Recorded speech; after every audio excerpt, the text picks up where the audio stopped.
took a long time to come. My.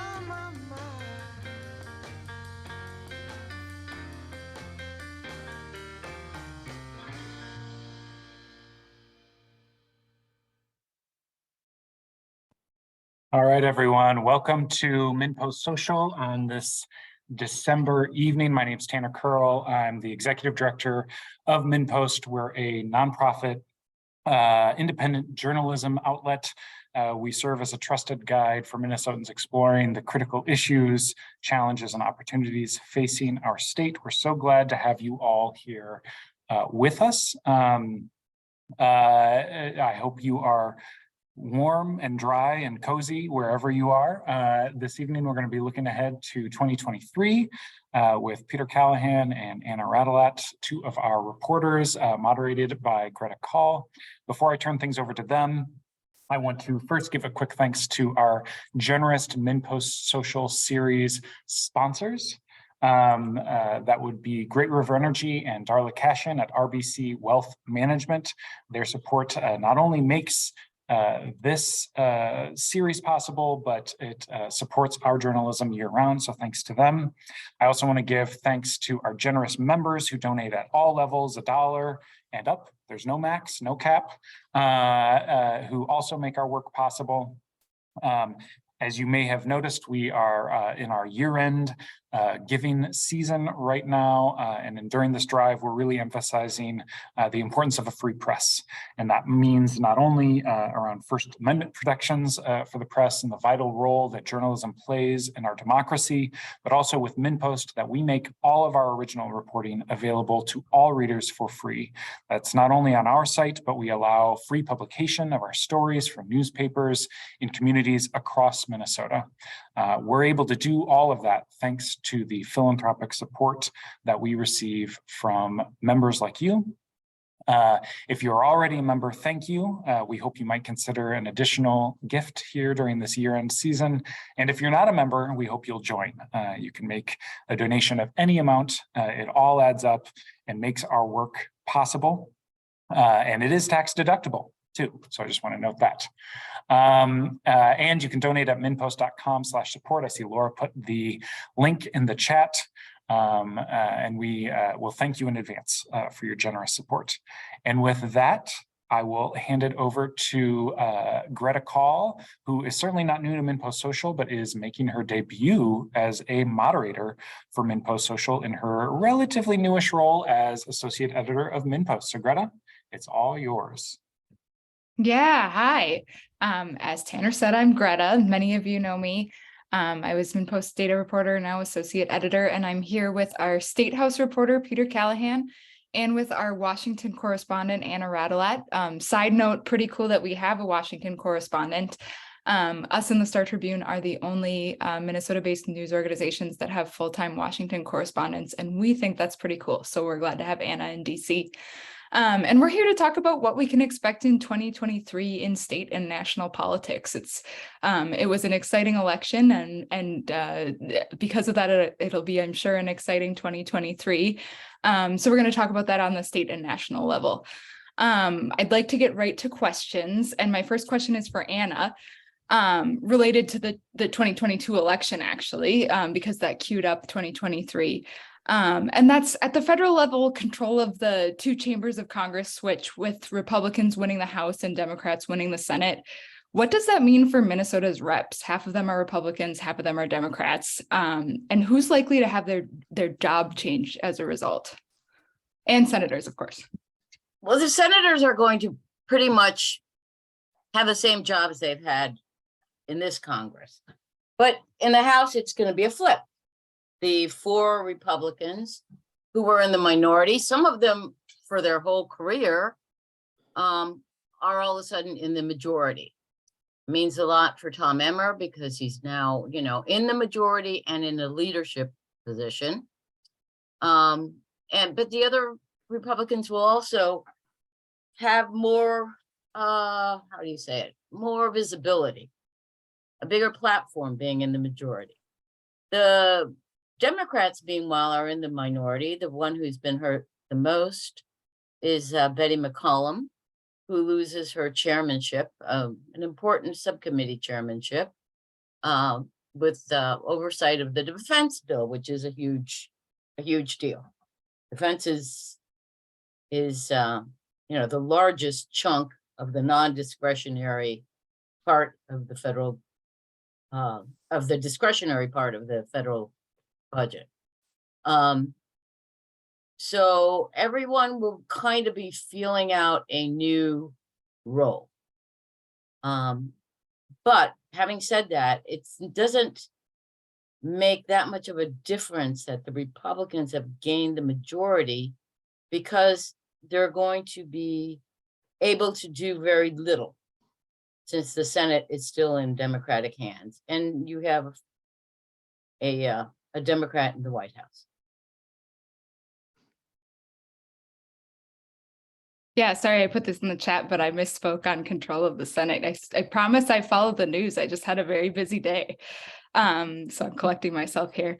So on a similar note, a lot happened in the 2022 election in the Minnesota state government as well. So going to Peter, Democrats won a trifecta, the House, the Senate, and the governor's office. That wasn't exactly the outcome that a lot of people were maybe expecting, maybe least of all the Democrats.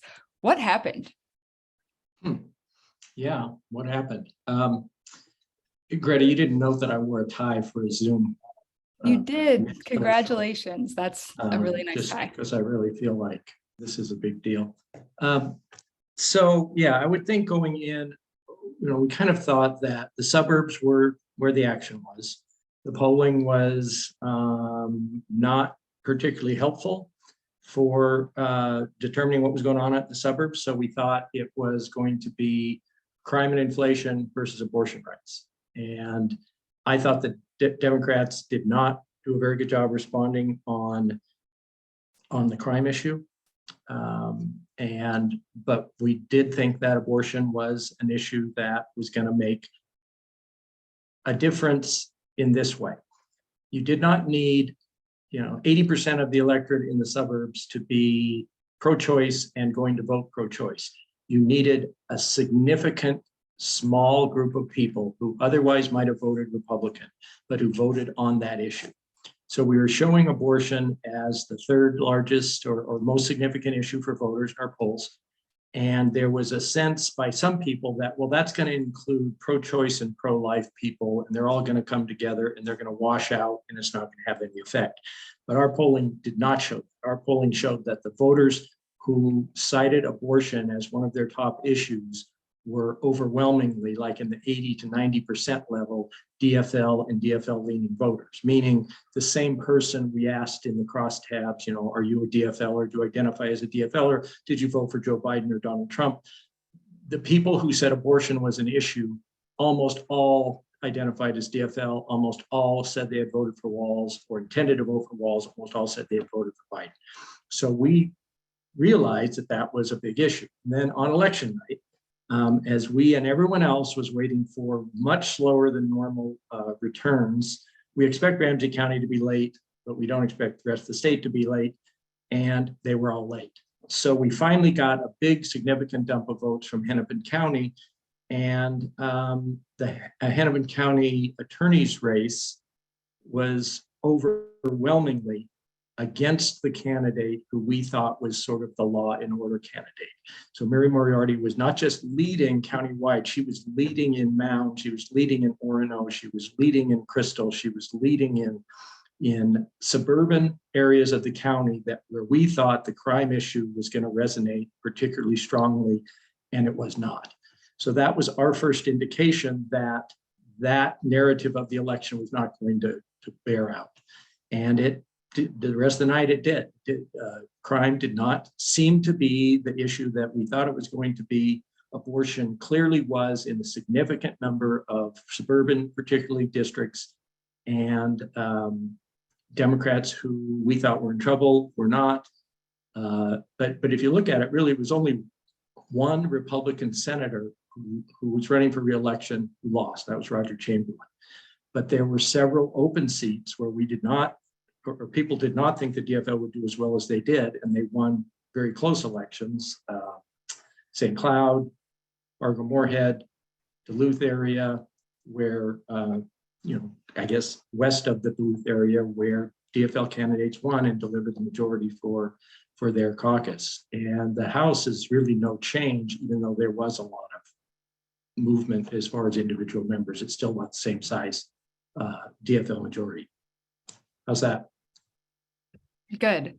Are there any policy areas that you're watching in particular for change, given that the DFL have control of all three branches of government? And also, are there any that, you might expect, like, oh, now that the DFL has control of all three of these branches, we'll definitely have policy on this, but they might have trouble getting consent in the caucus to do things? Yes, I mean, that's sort of the I guess maybe now becoming a cliche story of the pre-session, where we're all, not just MinnPost, but all the other newsies who are covering this thing, do that story. This issue that we've gone nowhere in a divided legislature is suddenly going to come to the fore and be perhaps more successful. Family leave, even the ERA ratifying the federal amendment, or just imposing or codifying an equal rights amendment within state law, housing, more housing funding, even perhaps some talk of gun legislation. Those are all now, we're doing our story saying, well, now that there's a trifecta, this could happen. But as you noted, and I think we're helping me get there, we don't know that there's necessarily a gun control majority in the DFL caucuses.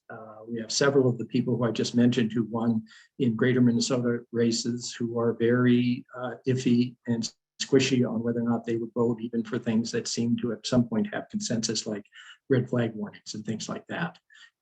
So yes, a bunch of stuff that would not even get a hearing in the Republican Senate could well pass this year.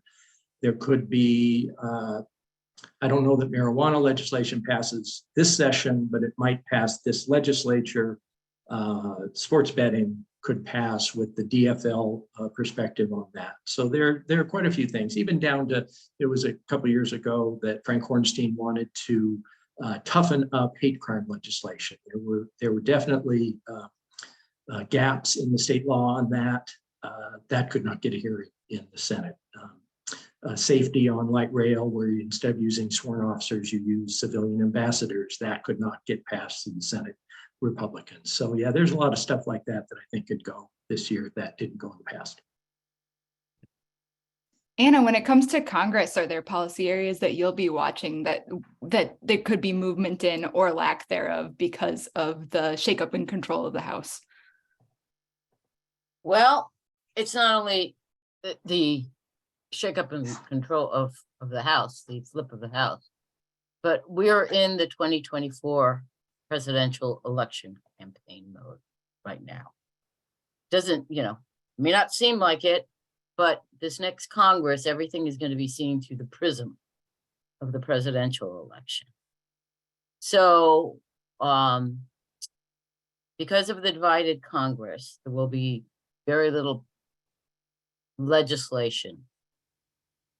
There might be some that Republicans and Democrats can agree on. Today, there was a hearing on cryptocurrency because of the collapse of FTX. There could be an agreement on some sort of bipartisan bill to start forcing some regulations on cryptocurrency or related items.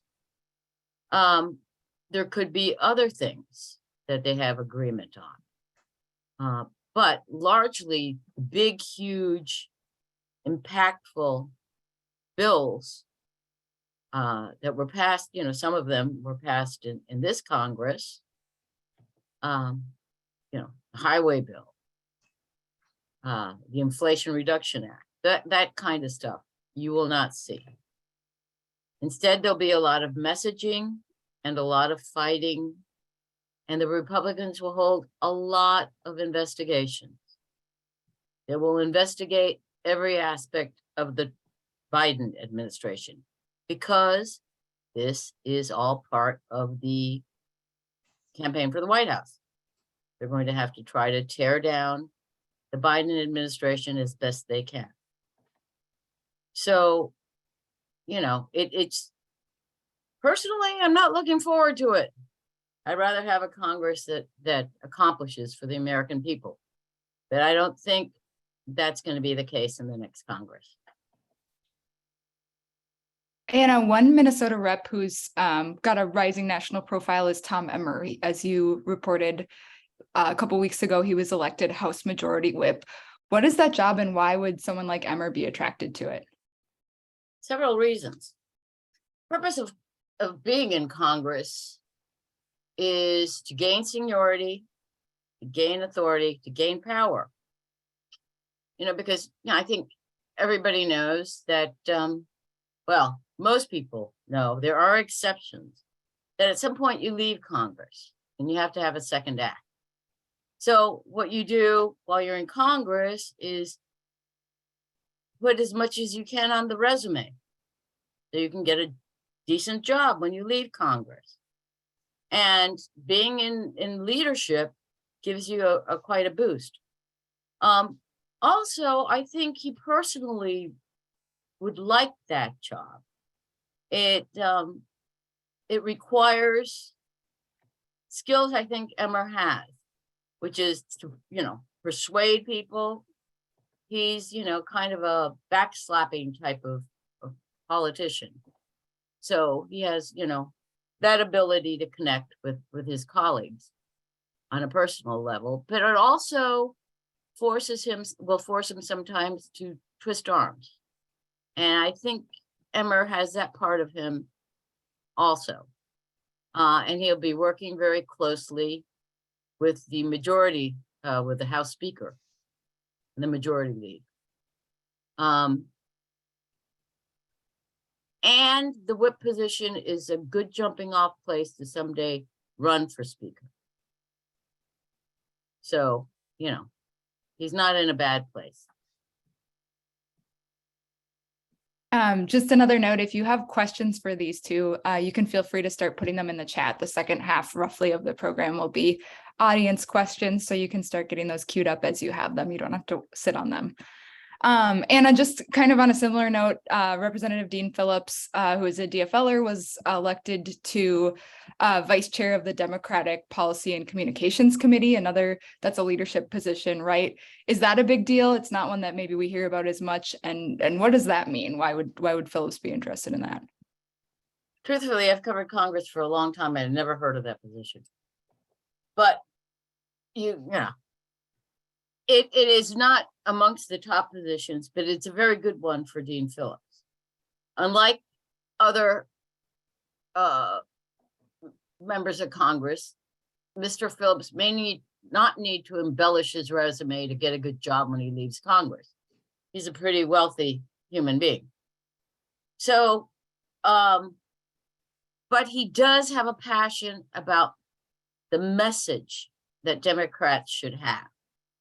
And this puts him in a position, he thinks, because he ran some companies, that he knows how to brand. He was successful at branding his companies, at marketing his companies, and he thinks he can bring those skills to Congress.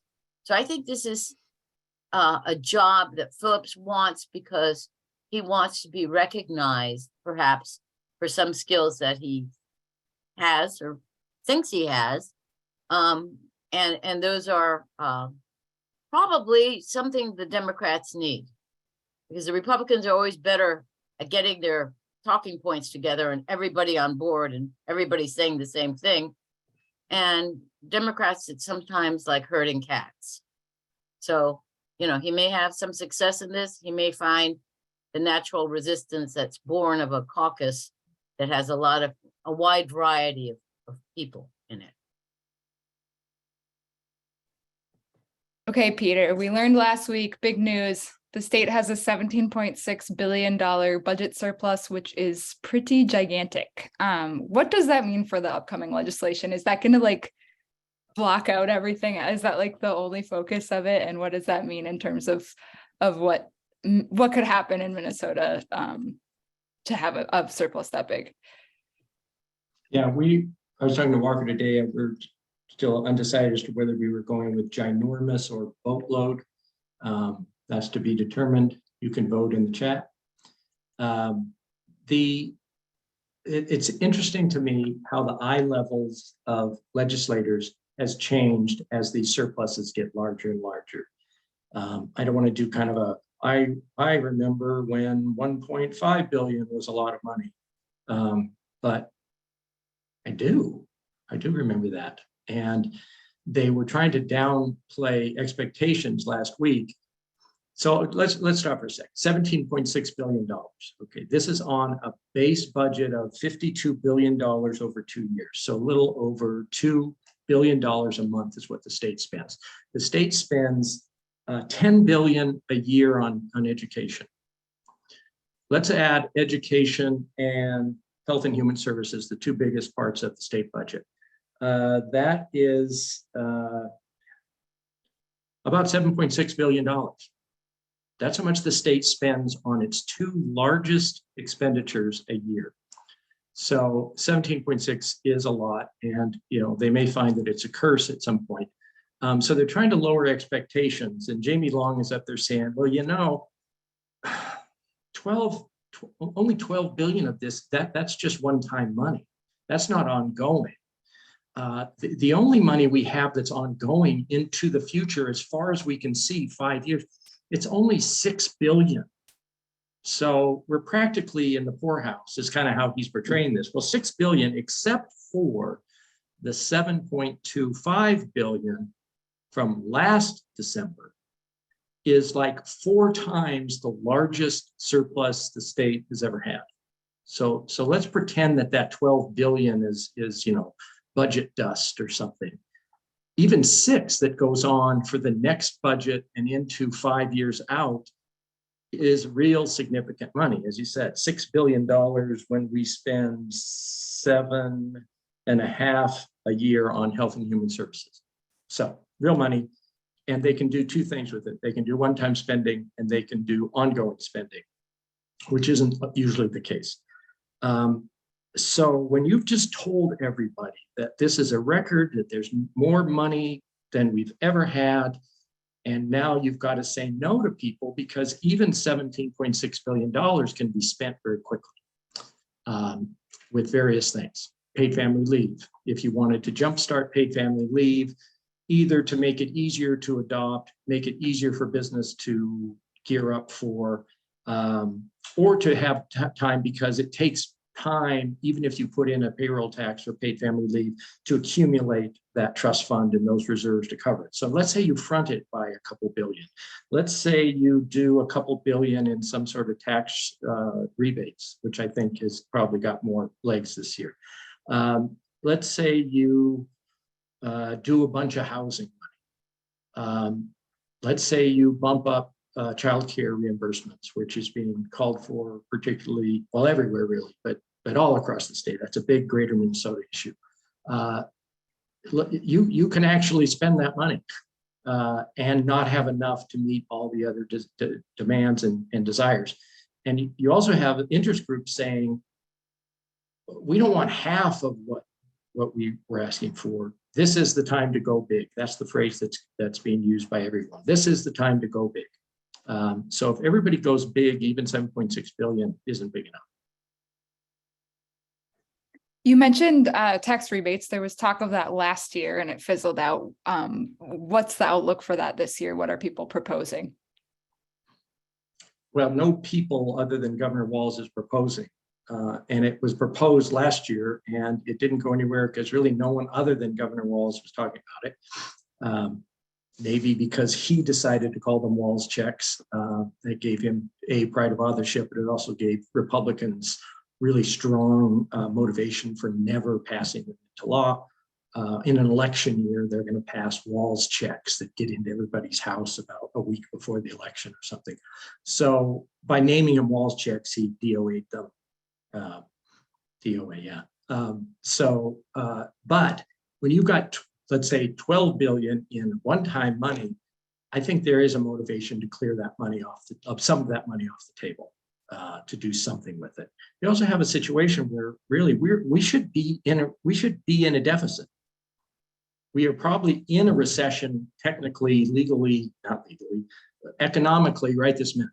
And it probably is going to last into the first quarter, maybe the second quarter of next year. The forecast is down in employment growth. It's down in corporate profits as far as what the expectations are. Joblessness is up in the forecast from what it was in last February. All the indications are that we should not have this much money, or at least we should be losing it in the out budget years, and we're not. So there's something either really right or really wrong structurally with the state tax system and the state spending system. So I do think there might even be some Democrats who will say, we should give this back. It's interesting last year how many DFLers were opposed to rebate checks, but I don't remember a lot of Democrats in Congress opposing rebates during the COVID relief bills. There were 3 different rebates programs run, including one that passed with all DFL votes in April of 2021. So I think rebates will make a recurrence, $1,000, $2,000. I think the debate will be how high up do you go in income levels before no one gets them anymore. This is sort of an aside, but something I thought was interesting that Peter and I were talking about in the office the other day. I was curious, and we got some news about inflation levels today, 7%, so lower than before, but still high. Are there concerns that putting out rebate checks of like $1,000 a person or something like that would have an effect on inflation? That was my layperson's guess when they were talking about them. Lewis Johnson, who's our sort of in-house economist, professor at St. John's, said if every single state did that all at the same time, perhaps, but he just did not think a state that is 2 to 3% of the US economy throwing out $1 billion would have much inflationary effect. Yeah, I just thought that was interesting. He has letters after his name. Yeah, we don't. We can make that clear. This is just a discussion we were having in the office. I think we can turn it over to questions from you all now. We've got one from Hannah Davis about the legalization of hemp cannabis. Hannah asks, with the state's either accidental or intentional legalization of hemp cannabis, what do you see happening at the state level to give cities guidance or start putting laws in place or regulations, licensing, et cetera? Okay, this is not a Munchies joke, but I think I can say that the legislature made a meal of that issue last year in its haste to get something passed. I don't believe that it was a secret or it was snuck by anyone. I think the Republican leadership in the Senate knew what was going on, but agreed with the idea that let's keep this quiet to reduce this as an issue, to keep people from coming in and opposing it. You do not want to have hemp-based edibles if you can help it. And the way you can help it is by having cannabis-based, marijuana-based edibles. The only reason you do hemp-based edibles is because you don't have recreational marijuana laws in your state. Particularly on the vaping side, the processing that goes into heightening the intoxicating levels in hemp when you're doing a vape is possibly unhealthful, but I say possibly because no one knows. Oregon is a recreational marijuana state, is one of the first ones. Their health folks banned hemp-based edibles and vapes because of the chemical processes that are required to bring out the THC levels in those products. So at the very least, the ledge will clean up its mess by having regulatory controls, taxation, and decide who is actually going to enforce these things. I mean, we had a case 2 weeks ago where the pharmacy board, who was given the responsibility to enforce this, even though there's no licensing, so they don't know who's selling it. They just have to wait for someone to call them and complain about something. They've got a staff of 23. Only some of those are inspectors who go out. They said, please take this away from us. We do not want to have to regulate this industry. So I think that at the very least they cleaned it up, but it's also quite possible they essentially undo the hemp edibles if you in fact replace them with cannabis-based edible products, vapes, dried leaf, things like that. We've got a question from Vicky Barnes for Anna. I think this is referring to a Washington Post article on Emmer and crypto lobbyists. Anna's working on something about Emmer, I think, and crypto for later this week, so you should stay tuned. But Vicky asks, how do you think the article on Emmer and crypto lobbyists will affect him going forward? Does it hurt him at all? I think crypto has given Emmer a big boost. He's on the Financial Services Committee. When it flips to Republicans next year, the new head will be Congressman from North Carolina called McHenry, who's a friend of Emmer's. And McHenry is saying he wants to establish a new subcommittee. We'll need a subcommittee chair, one on crypto, subcommittee on crypto. I think Emmer may be in the running for that. So Emmer's ties, he's a big crypto booster. He's a co-chair of the Blockchain Caucus. And his fight with the SEC, particularly with the chairman of the SEC, is liked a lot by crypto adherents, people who invest or own crypto companies. So I think, in a strange way, the collapse of FTX may have helped Emmer because it's giving him greater visibility. And he's, successful. Well, he's not successful, but he's blaming the head of the SEC for it. And that's, raised his profile in the crypto world. I'm sorry, I don't know if that answered your question, but that seems to be what's going on. Now the questions are rolling in. I knew you all weren't shy. Peter, Shannon asks, if the state does pass regulations about cannabis, does that automatically override the cities who declared moratoriums on sales in their cities? Or sorry, that would be hemp-derived THC, right? Right. Well, nothing's automatic. I assume that will be, I'm hoping that will be taken up in whatever legislation is passed.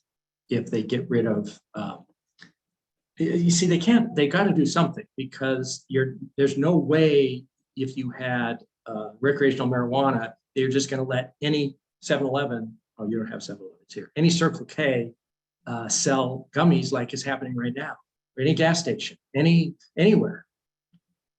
In fact, here I've got some. If you guys if you need any, just let me know. Just put it in the chat. I mean, anyone in the state can sell these products. They're not going to allow that.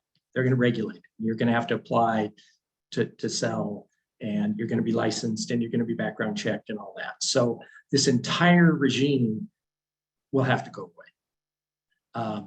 They did in the Winkler bill. This is the 180-page bill that was passed by the House in 21. There was no local preemption of sales. But I assume that'll be an issue, and hopefully they resolve it intelligently. I mean, this is the dirty little secret. Why is there no taxation on the hemp bill? Why is there no regulation on the hemp bill? Because if there was going to be taxation, they would have to send that bill to the Taxes Committee. Revenue would have to do a report, and the revenue report would say, we'll need, 50 agents. And they'll say, what are you talking about? This is just a housekeeping measure. Why would you need 50 agents? Well, because thousands of places will be selling this, and this is how much money we'll make from the taxes that are going to be in the bill that we're commenting on. And they're like, what are you talking about? What taxes? This isn't going to create a whole new industry with millions of dollars worth of sales, is it? And they would have to have said, well, yes, it will. So the bill would have stopped. They couldn't have sent it to state government, which said, we need law enforcement, we need regulation and all that, because they would just say, what do you mean? This is just a housekeeping bill. Why would we need all that? So the marijuana bill went to 20 different committees in 21. The hemp bill, I think, just went to Commerce. And that's why it's a mess. And all of the questions that would have been asked that would have made it less of a mess, they didn't send it to that committees because they didn't want to draw attention to the bill. Even after Walz signed the bill, so there's no way to reverse it, they kept it secret until like a day before the sale started. So this was not the legislature's finest hour. So we can only hope that they clean up the mess they made come January. Peter, this is a question from Margaret Sines. Do you see addressing the climate crisis as a priority at the state level? Yeah, I mean, the DFL priorities, Walker's better at these issues than I am, but the climate issues have been a DFL priority for many years. You have maybe the top DFL legislator on climate issues is now the new House Majority Leader, the aforementioned Jamie Long. The governors definitely had, carbon-free future deadlines. So I would think those bills will get attention now in both chambers. But again, with one vote majority in the House, in the Senate, I mean, it doesn't necessarily mean that this is a progressive DFL caucus. It just means it's a DFL caucus. And you still have some outstate people who want very, very narrow victories, and they're going to be cautious about what they do on some of those issues if they are perceived to be, at least by some people in some of these greater Minnesota districts, as negatives. A question for Ana. What, if any, areas do you see as opportunities for bipartisan legislation on the national level? As I said, maybe crypto. There could be other bills, but I really can't think of very many because the parties are so far apart on healthcare, on climate. And more than that, more than their positions being diametrically opposed on many issues, is the fact that the Republicans would not want the Democrats to have any victory, nor would the Democrats want the Republicans to have any victories in the next Congress. You're going to limit what they can do because, as I said, it's all presidential politics, and also these guys need to get reelected. So it's going to be a very tough year for bipartisanship. But there's, having said that, it always surprises me that, there are some things that, they can do. Like, there's some mental health bills that are very bipartisan. And other issues that lend themselves to that. But for the most part, there won't be any big sweeping bill, partisan or bipartisan, being passed by Congress next year. Shannon asks, is tripartisanship a thing now that there are technically 3 independent senators? There have been 2 independent senators for a long time. And I don't even consider them independent because they always vote for with the Democrats, or almost always vote for the Democrats. They caucus with the Democrats. That means that when the Democrats have meetings or lunches, they're there. So it's not really a third party. And Sinema is expected to behave the same way. The thought is that she left the Democratic Party because she feared a challenge from the left in a primary. She runs in 2024. So to avoid being challenged by a Democrat on the left, she left the party. So I don't know, not a very good answer, but no, we're still Democrats and Republicans, although there are factions within both parties that cause their party leaders trouble. You know, just because you're a Democrat doesn't mean, I mean, there are different types of Democrats, fewer, but still different types of Republicans. And so what we have is differences intra-party fights as well as inter-party fights. And we'll probably see a lot of that next year. A question from Steve Larson for Peter. Are Social Security taxes considered progressive? And if so, why is Walz talking about eliminating them?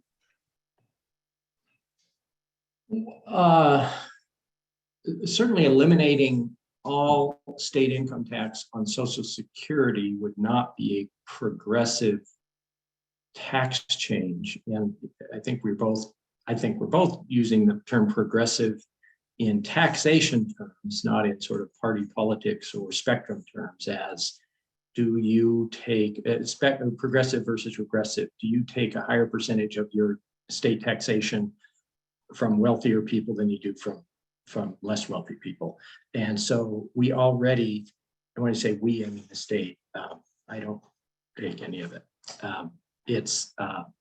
We already exempt a bunch of Social Security income sort of from the bottom. So I think we looked, you had to be making at least 60,000 in retirement income to pay any state income tax on Social Security. And you've also heard probably that the state tax on Social Security amounts to double taxation, which isn't really true, but it's really good rhetoric, and it made it hard for DFLers to counter it.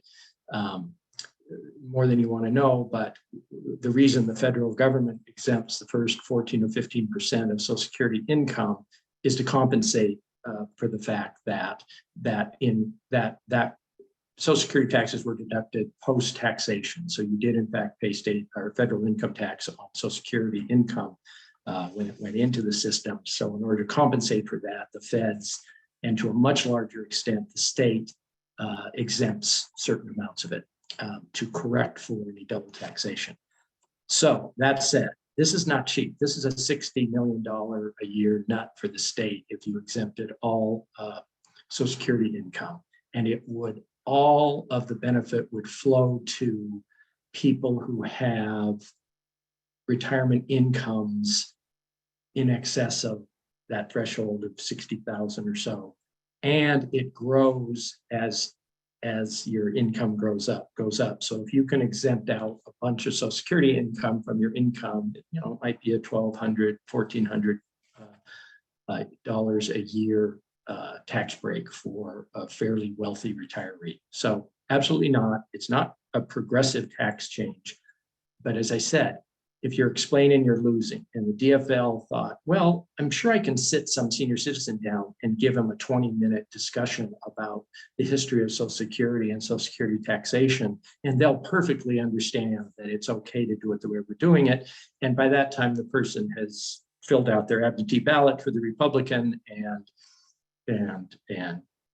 the game is over. So they decided last spring that we're just going to give on this particular issue. Now, because the R's didn't take that deal and they let the session adjourn and the deal go away, Democrats are definitely kind of backtracking a bit and saying, well, wait a minute. Yeah, we'll make it less of a burden. We'll probably raise a bunch of those thresholds to higher levels, but I just don't think they're going to do a 100% exemption. And even if they did, all of those people will still be paying federal income tax on Social Security income, and then they're really going to be pissed because they kept reading in the local press about how Social Security is exempt from taxation, and then they're going to be doing their federal taxes and think they've been ripped off because they will still pay on their federal taxes. We have time for a couple more questions from the audience if anybody has them. One question I'm just going to throw in there because it was an interesting and exciting election night for all of us who were covering it. What were the biggest surprises to you that night, looking back on just watching the returns come in, and based on polling and based on conventional wisdom and what people were saying? Were there districts or just things that happened that night that were really surprising to you? Anna, Whoever why don't wants you to go go ahead? first can. Anna. Me? Okay. Well, a lot of things surprised me that night. Polls and other things were predictive of a big red wave. Of course, we heard over and over there's going to be a big red wave. It started happening a couple of weeks before Election Day. All of a sudden, the big red wave narrative developed. I was a little skeptical, but it was an election I was unsure of. Usually I get a sense of how things are going to go. This one made me a little nervous because I could not figure it out. Kept hearing this big red wave narrative, but things didn't gel completely. So I was surprised that there was not a big red wave, in a way. I was surprised that Florida had a red wave, because I used to cover Florida when it was a lot less red. So that surprised me. I was surprised that it seems like a lot. One thing that drove Democrats to the polls, and that wasn't on election night, but after people, the results of exit polls, that democracy had to do a lot with the election, that people rejected some of the most radical Republicans, the ones that were election deniers, because I kind of thought that, that they had such a strong base in certain parts of the country that they would win. But they didn't. And that gave me a lot of, hope for democracy. I don't know what, and then some people lost that I didn't think would lose. So I think it was a very surprising election for a lot of reporters, even people who are a lot better at it than me at covering elections. They were surprised too.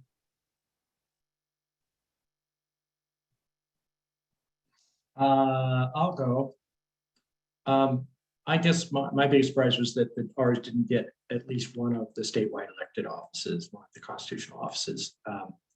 This election was a lot closer than the narrative describes it as.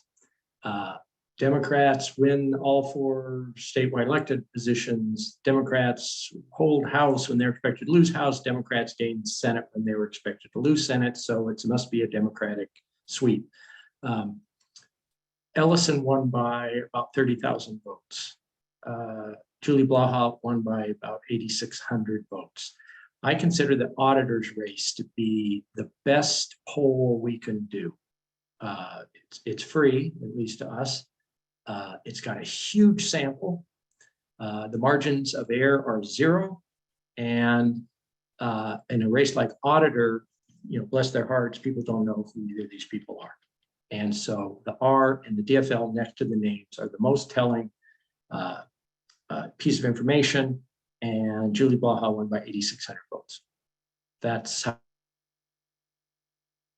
close this election was. But still, I think if the fundamentals had borne out, they would have gotten at least that one. The R's would have, and maybe the AG's race. I don't think there was ever a chance that they get governor or secretary of state, partly for the reasons that Anna just stated. Those were the 2 most obvious sort of election denial measuring points, And if you looked at the numbers, Crockett did worst, Jensen did next worst, Schultz, who stayed away from that issue as much as he could, did third worst or best, and Auditor, where no one knew what either of them said on those issues. So I think sort of the election denial issue played bigger in those two top of ballot races. All right, we got more questions. What are the chances of the legislature passing driver's licenses for all? And will the federal powers make any headway on immigration reform, especially for dreamers and their courageous parents? Suzanne asks. Well, I'll go first on licenses for all, 100%. Anna, you can't leave. You're up next. You're talking about immigration reform. Sorry, I had a puppy and he started screaming. Had to close the door. You could He's very probably cute. still hear him. Can you hear him? Nope. Okay, good. Immigration reform, there's a last ditch effort to help the dreamers. To come up with, people have asked about bipartisanship, and that's why it's so hard. To help the dreamers, but the deal also to get Republican support needed in the Senate would impose some punitive measures towards new immigrants coming across the border. So you have dreamers help, new immigrants coming across the border not help. And some advocates, immigration advocates here in Minnesota didn't like that and even went to the senator's office, Klobuchar, Smith, to tell them what they thought of this deal. So, you know, I don't think it's going to make it. There's a lot of editorials of Wall Street Journal and Washington Post. A lot of people promoting the deal as the best you can do. You have to save the dreamers. But other people saying, but what about these immigrants who are coming through the border? Many of them have valid asylum claims, and they will just be automatically deported without being able to press those claims. And those, you know, a lot of those people are not Latinos like most of the dreamers, but come from other countries. And so, you know, there's a problem. Anna, Vicky asks, does it look like McCarthy will be able to get the speaker position? That's the, you know, $10 billion question.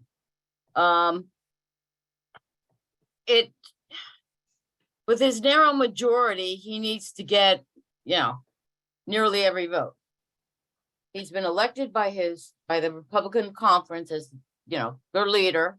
Then in January, becomes speaker, the entire Congress has to vote.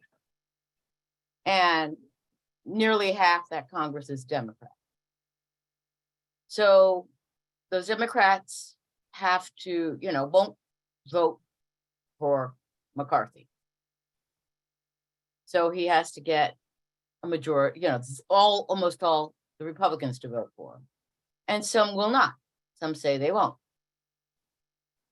So I think he will find a pathway. My gut, and it's only my gut, is that he will find a pathway to speaker. Because the alternatives are probably worse for most Republicans. Unless Steve Scalise steps up, another person who's, I think, a consensus candidate, and he said he will not do that. I think he'll find a path to get to speaker. But it's very embarrassing for him what's going on right now. All right. On that note, I'm getting a note that it's time to wrap things up. Thank you, Anna and Peter, for talking with me here, and I'm going to hand it over for Tanner for a wrap up. Thank you, Greta. And again, thanks to Peter and Anna, and thanks to all of you for your great questions. I also want to thank our sponsors, Darla Cashin at RBC Wealth Management and Great River Energy. I also, we gave a shout out in the chat, but thanks to Shannon Watson for making a donation during the event. I'm just checking to see if there's anybody else I can give a shout to. You can add your name to that list if you're already a member and are able to make an additional gift, or you're not a member and want to support our work.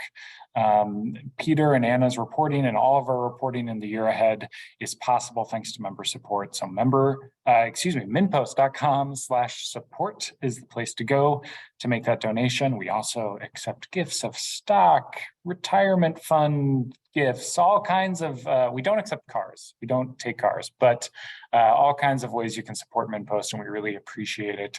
MinnPost.com/support for all of the details. Thanks to you all for being here. Thanks again to Peter, Anna, and Greta, and hope you all have a safe and warm evening and year-end holiday season and a happy new year. Thanks, everyone. Thanks, everybody.